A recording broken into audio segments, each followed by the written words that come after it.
সংসারে অভাব এলে ভালোবাসার জানালা দিয়ে পালিয়ে যাবে। হ্যালো এভরিওয়ান, কেমন আছো তোমরা সকলে? আশা করবো ভালো আছো, সুস্থ আছো। হুগলি জেলা থেকে আমি তোমাদের প্রিয় নন্দিনী। এই কথাটা না আমাকে অনেকেই বলেছিল যেন আজ থেকে 5 বছর আগে, যে আমার সংসারে যদি অভাব আসে আমার ভালোবাসা জানালা দিয়ে পালিয়ে যাবে। দেখো দেখতে দেখতে 5টা বছর হয়ে গেল, কত কষ্ট দুঃখ নিয়ে আমি জীবনটা পার করেছি সেটা তোমরাও দেখেছো। 5 বছর আগে আমার জীবনে অনেক কষ্ট ছিল, আমার সংসারে কষ্ট ছিল, সবকিছুরই কষ্ট ছিল। তবে এখন ভগবানের কৃপায় তোমাদের আশীর্বাদে আমি অনেক ভালো আছি। যেন আজকে যখন আমি এত কষ্ট করে সংসারটাকে গোছাচ্ছি তখন আমার এই কথাটা মনে পড়লো। ঘুম থেকে উঠে কিছু কাজ না করেই আমি চলে এসেছি এক বালতি জামা কাপড় নিয়ে। চলো তোমাদেরকে একটা গল্প শোনাই। ওই যে দূরে আমি হাত বাড়িয়ে দেখাচ্ছি একটা কবরস্থান, ওখানে না আমার বাবাদের পাড়ার কেউ যদি মারা যায় ওখানে মাটি দেওয়া হয়। তো এই কবরস্থানটা নিয়ে আমি তোমাদেরকে কিছু বলতে চাই।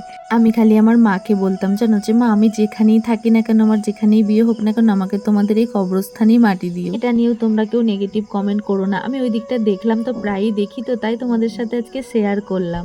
আগের জীবনটা আলাদা ছিল আর এখনকার জীবনটা আলাদা। যাই হোক, তোমরা আমার বরকে দেখতে পাচ্ছ না, খালি বলছো যে তোমার বর তোমাকে পাত্তা দেয় না। এই দেখো আমার বর মশাই হাতে করে চাপড় দিতে, ও কি ভেবেছে আমি ওকে মেরেছি। তারপরে দেখো জামা কাপড় তো ধোয়ার শেষ নেই। ওর এই জামা কাপড়গুলো আমি আগের দিন ধুয়ে দিয়েছিলাম সব, ওই যে দড়িতে মেলেছিলাম আমাদের উঠোনের মধ্যে, দড়িটা ছিঁড়ে পড়ে গিয়েছিল। আবার কষ্ট করে দেখো না দুবারা ধুতে হচ্ছে। এমনি জামা কাপড় ধুতে না আমার প্রচন্ড কষ্ট হয় আমার হাতটার জন্য, কিন্তু কি করা যাবে, ওই যে বলে না কপালে ফের থাকলে যেটা হয়। জামা কাপড়গুলো ধুয়ে আবার এখানে চলে এলাম, বাসি থালা বাটি সব ধোবো বলে। খিচুড়ি রান্না করেছিলাম, খিচুড়িটা পড়েই আছে, একটুখানি খিচুড়ি আর কেউ খায়নি। দুটো পান্তা ভাতও রয়ে গেছে। লন্ডন থেকে একটা ঝাড়ু মাঙিয়েছি, দেখবে তোমরা। এই যে দেখো, কদিন ধরে আমার বরকে বলে বলে তো আমার মুখ ব্যথা হয়ে গেল যে একটা ঝাড়ু তো এনে দাও। এই ঝাড়ুটার বয়স মোটামুটি 6-8 মাস হয়ে গেল, কিন্তু বরের আর সময় হয় না ঝাড়ু এনে দেবে। ঝাড় দিতে গিয়ে দেখি দেখো মেঝের মধ্যে কত জল বেরিয়েছে, মানে নিচে থেকে জলগুলো ঘাম হয়ে হয়ে ওঠে। যখনই বৃষ্টি হয় তখনই কিন্তু এই জিনিসটা হয়। এর আগেও আমি তোমাদেরকে ভিডিওর মধ্যে দেখিয়েছিলাম, অনেকে কমেন্ট করেছিলে যে তোমাদের ঘরের পিছনে হয়তো চারিদিকে জল জমা হয়ে থাকে, ওই জন্য এই জলটা রসে ঘরের মধ্যে থেকে। কিন্তু না গো, পাশে তো আমার জায়েদেরও ঘরটা আছে, ওদের কোনো সমস্যা হয় না, কিন্তু আমাদের এটা হয়। কারণ হচ্ছে জল হলে এই জিনিসটা হয়। হ্যাঁ, মাটিটা হয়তো ভিজে থাকে তার কারণে হতেও পারে, কিন্তু ওদের তো হয় না।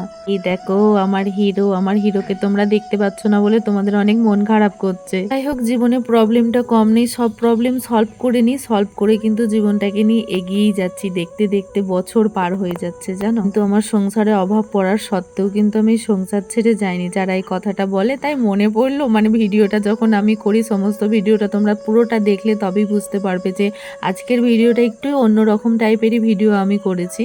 তোমরা যদি প্রথম থেকে শেষ পর্যন্ত ভিডিওটা দেখো তাহলে হয়তো তোমরা বুঝতে পারবে যে হ্যাঁ, মেয়েটার জীবনে কষ্ট আছে, তাও কিন্তু মেয়েটা সেই কষ্টগুলোকে সব পার করে কিন্তু এগিয়ে যাচ্ছে নিজের মতন করে। প্রত্যেকটা মানুষের জীবনেই কষ্ট আছে, কেউ এমনি এমনি বড় হয়ে যায় না, অনেকটা কষ্ট করতে হয় তবেই যে সেই জায়গাটা সে পায়। তেমন আমরাও কষ্ট করি, ঠিক একদিন আমরাও একটা জায়গা অবশ্যই পাবো। তবে আমি মনে করি ভগবান এতটাও খারাপ আমার সাথে করবে না। আমার গোপাল আছে, আমার গোপাল ঠিক একদিন আমাদের মুখ চেয়ে অবশ্যই দেখবে, আমাদের দিন অবশ্যই দেখবে। আমরাও একদিন সবার মতন বড় অবশ্যই হব, আমাদের জীবনেরও কষ্ট দুঃখ আমরা ঠিক পার করব।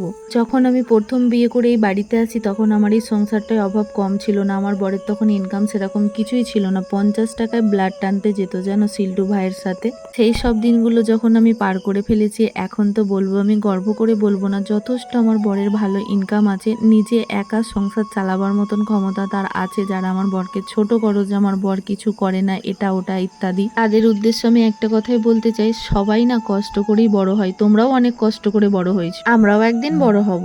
টাইম হয়েছে 10টা 20। এই 10টা 20-তে আমি এখন চা মুড়ি নিয়ে বসেছি। সে খেয়ে বেরুলো কাজে, মহামাটানদের একটা বিয়ে বাড়ি আছে, বিয়ে বাড়িটা গেল। আর আমি এই মাত্র খেতে বসলাম, ঠাকুরকে সেবা দিলাম, ঠাকুরকে সেবা দিয়ে আমার এই সময় হলো খাওয়ার। খেয়ে দিয়ে আবার আমি বেরোবো একটু পাড়াতে ঘুরতে। কেন ঘুরতে বেরোবো সেটাও তোমরা জানতে পারবে।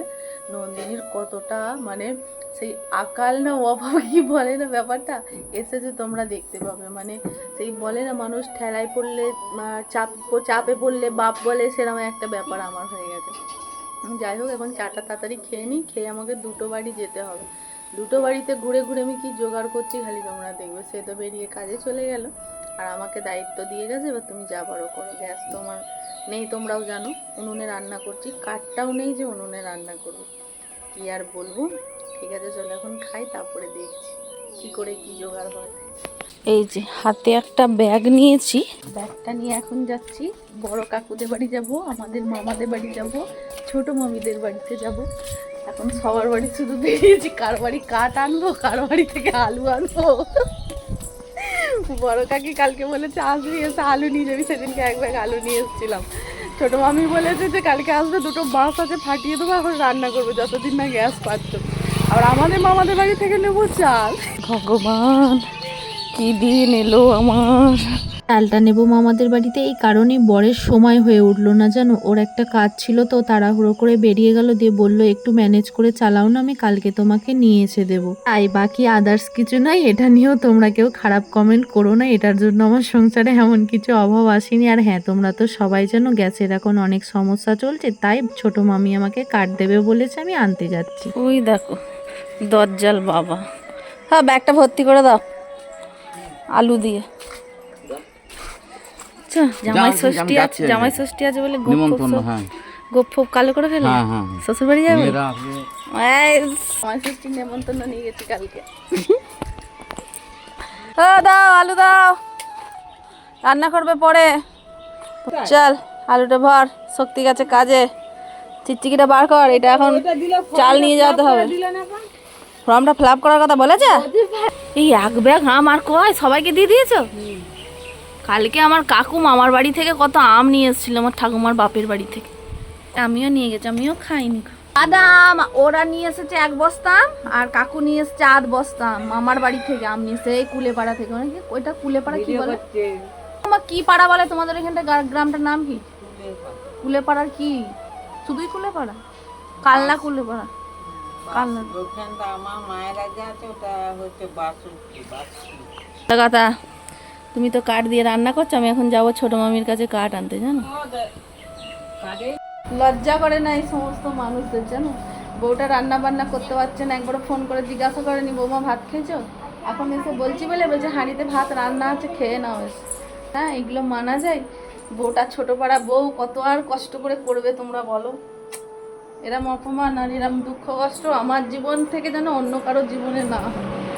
এত অপমান হচ্ছি আমি ধারণার বাইরে, ভগবান। এই এসো তাড়াতাড়ি, কাঠগুলো ফাটাবে, তাড়াতাড়ি এসো। কি হয়েছে? শক্তি কাজে চলে গেছে। মানুষটার শরীর খারাপ, দেখো নড়তে চড়তে পারছিল না, আমাকে কাঠ ফাটিয়ে দিচ্ছে। হাগো ভালোবাসা আমি কোথায় রাখবো ভাবি মাঝে মধ্যে, কিন্তু এইটাই হচ্ছে ভালোবাসা।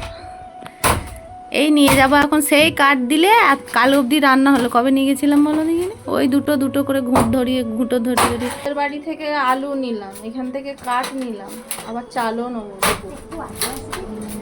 আর সেই সকাল থেকে পাখা নিয়ে আসছে, আর এদিকে বলছে সবার গরম করছে, ওর গরম করছে না, তাই বলছে তাহলে পাখাটা দিয়ে যাও। কেমন হিসকুটি ঠাকুমা হয়েছে, বলছে যে আমাকেও তো গরম করছে, তাহলে নাতিটার তো দুজনেই খাচ্ছে। হ্যাঁ লোক নাতির গরমটা আগে দেখবে, জানো তুমি বড় হয়ে গেছো, এখন ছোট আছে। কোন কালটা গরম হচ্ছে নাতি? আজকে রান্না খাওয়া করবো না, 12টা বাজে, এরকম করে চালিয়ে দেবো।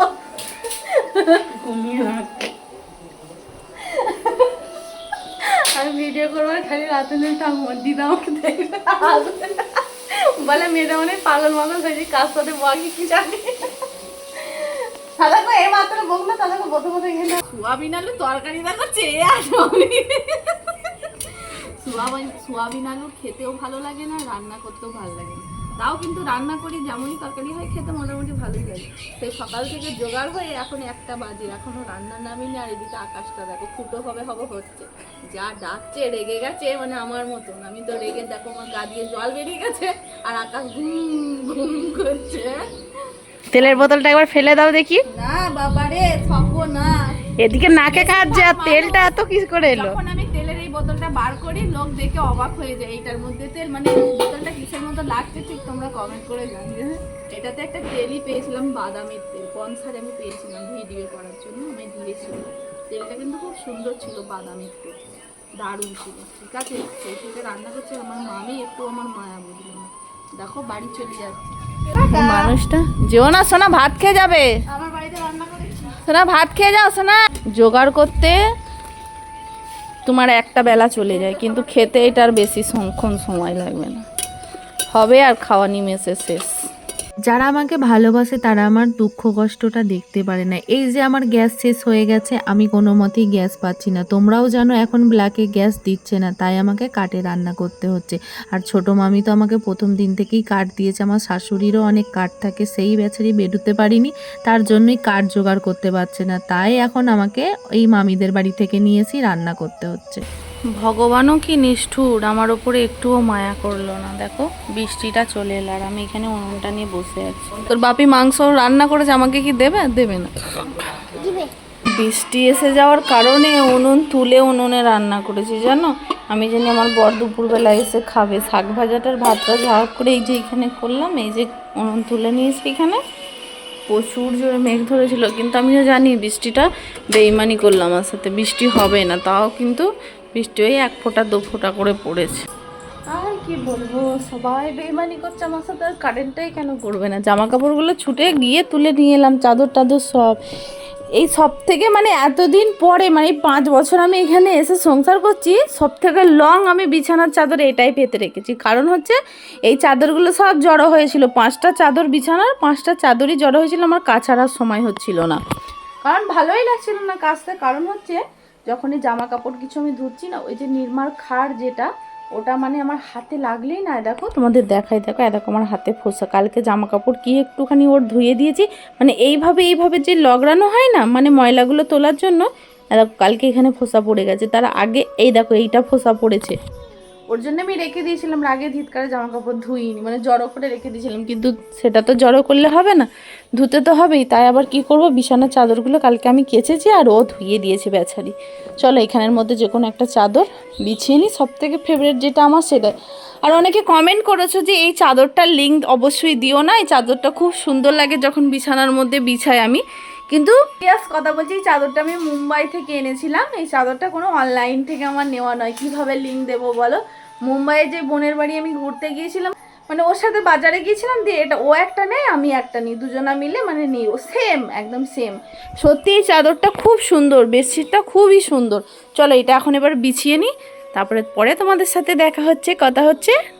Bye bye. আর তোমরাও ভিডিওতে দেখেছো আমাকে এমনি ওই 2 বাড়ির মামি কত ভালোবাসে। আমি যখনই কিছু বিপদে পড়ি ওরা তো আগে ঝাঁপিয়ে পড়ে, যে না গো বউটার কষ্ট হবে, তার জন্যই ওরা আমাকে সব সময় হেল্প করে। নোংরায় থাকতে আমার একদমই ভালো লাগে না। আমি তো 1 সপ্তাহ অন্তর অন্তর চাদর বিছাই, যেন এইটাই লং টাইম হয়ে গেল। তবে আমার বরের জন্য আমার বেশি ঘর নোংরা হয়, কারণ ও একটু নোংরা করে বেশিই রাখে। মোটামুটি বিছানার গোটা 5-6 চাদর আছে, যখন যেটা মন হয় বিছাই।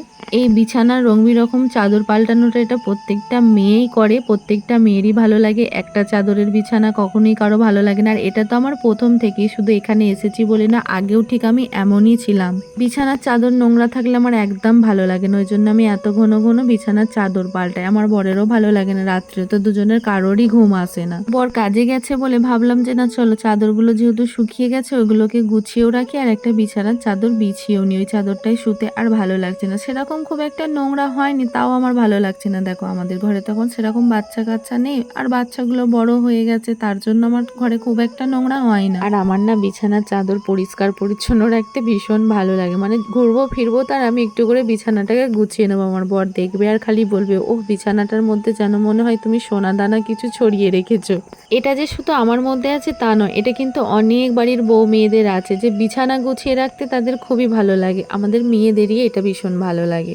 সেটা তো আর ছেলেরা বোঝে না, ছেলেরা যদি বুঝতো তাহলে আর এত নোংরা করে রাখতো না। তোমরাই দেখো আগে কেমন লাগছিল আর এখন কেমন লাগছে। তবে এই বিছানার চাদরটা সত্যি খুব ভালো লাগে। বিছানার চাদরটা যতবারই বিছিয়েছি ততবারই কমেন্ট করেছো লিংকটা দাও। দড়িটা নিয়ে আসো, সবজিওয়ালাকে বাঁধবো, তাড়াতাড়ি নিয়ে আসো তাড়াতাড়ি। আমাকে বলছে আমি গাড়ি ছেড়ে দিয়েছি, এক্ষুনি চলে যাচ্ছে, আর আমি 1 ঘন্টা ধরে বসে আছি। কিছুই নেই। হ্যাঁ দেখো আবার কেমন রেগে যাবে, দেখবে আমাদের সবজিওয়ালার মতন মানে ভাইরাল সবজিওয়ালা কোথাও নেই। 2026-এর আজকের এই বৃষ্টিটা সেরা বৃষ্টি ছিল। মানে এতদিন বৃষ্টি হয়েছে কিন্তু আজকের মতো বৃষ্টি হয়নি। যেমন বৃষ্টি হচ্ছিল তেমন ঠিক বজ্রপাত হচ্ছিল। আমার তো এত ভয় করছিল, আমি তাও ভিডিওটা শুধু তোমাদের জন্য করলাম। কম বেশি সবার ওদিকে এই বৃষ্টিটা হয়েছে, আর প্রচন্ড বিদ্যুৎ চমকেছে, অনেক জায়গায় তো বজ্রপাতও হয়েছে। কে কোথা থেকে ভিডিওটা দেখছো অবশ্যই কমেন্ট করে জানিও। আর আমি খুব তাড়াতাড়ি একটা Q&A ভিডিও নিয়ে আসবো, তোমরা তাড়াতাড়ি ছটপট করে প্রশ্ন করো, কে কি প্রশ্ন আমাকে করতে চাইছো। আজকে তোমাদের সাথে অনেক গল্প করে ফেললাম। চলো তাহলে আজকের মতন আসি, আবারও দেখা হবে খুব তাড়াতাড়ি নতুন একটা ব্লগ ভিডিওতে। ততক্ষণ তোমরা ভালো থাকবে, সুস্থ থাকবে, নিজেদের খেয়াল রাখবে। আর ভিডিওটা তোমাদের কেমন লাগলো অবশ্যই জানিও, বেশি বেশি করে শেয়ার করে দিও আর তোমাদের ভালোবাসাটা কমেন্ট বক্সে দিয়ে যেও।